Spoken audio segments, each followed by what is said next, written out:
উৎসাহিত হবে ভবিষ্যতে এভাবে আমাদেরকে আনন্দ দেওয়ার জন্য। আমি আগে ভাগেই ধন্যবাদ জানাচ্ছি কমিটির পক্ষ থেকে। নাম না বললেও আপনারা জানেন যে কারা কষ্ট করছেন। এর আগে আমাদের টুম্বা মাল্টিকালচারাল প্রোগ্রাম তারা অনুষ্ঠান করেছেন, আজকে করছেন, ভবিষ্যতে করবেন। এই যে ওনারা স্বেচ্ছায় যে পরিশ্রম করছেন অনুশীলনের জন্য, অফিসে ওনাদেরকে কম্প্রোমাইজ করতে হচ্ছে, কাজে কম্প্রোমাইজ করতে হচ্ছে, এগুলোকে আমরা অবশ্যই ফিল করি এবং আমরা ধন্যবাদ জানাই। ওনাদের এই সহযোগিতা অব্যাহত থাকবে আমাদের কমিটির সাথে, সেই আশা রেখে আমি ওনাদেরকে অনুষ্ঠান শুরু করার জন্য আহ্বান জানাচ্ছি। অনুষ্ঠান শেষে আমরা অবশ্যই আমাদের ভাবিরা কষ্ট করে নানা ধরনের খাবার এনেছেন, পিঠা, পুলি এবং ঝাল খাবার, সেগুলো আমরা উপভোগ করবো। সকলকে অনুষ্ঠান উপভোগ করার জন্য আমন্ত্রণ জানাচ্ছি। ধন্যবাদ।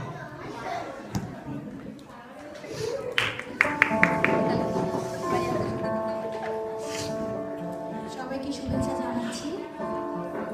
ছোট্ট করে গানের অনুষ্ঠান করছি আজকে আমি, সাবির ভাই এবং সুচরিতা বৌদি মিলে। আমি শুরু করছি। গতকাল আমাদের জাতীয় কবি নজরুল ইসলামের মৃত্যুবার্ষিকী ছিল, তো আমি ওনার প্রতি শ্রদ্ধা রেখে ছোট করে একটা নজরুল সঙ্গীত দিয়ে শুরু করছি প্রথম অনুষ্ঠান।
শীত আকাশে কাঁদে এসে যত আকুল পিয়াসে, আমারই মনের তৃষিত আকাশে কাঁদে এসে যত আকুল পিয়াসে, কবু সে চকর সুধা চোর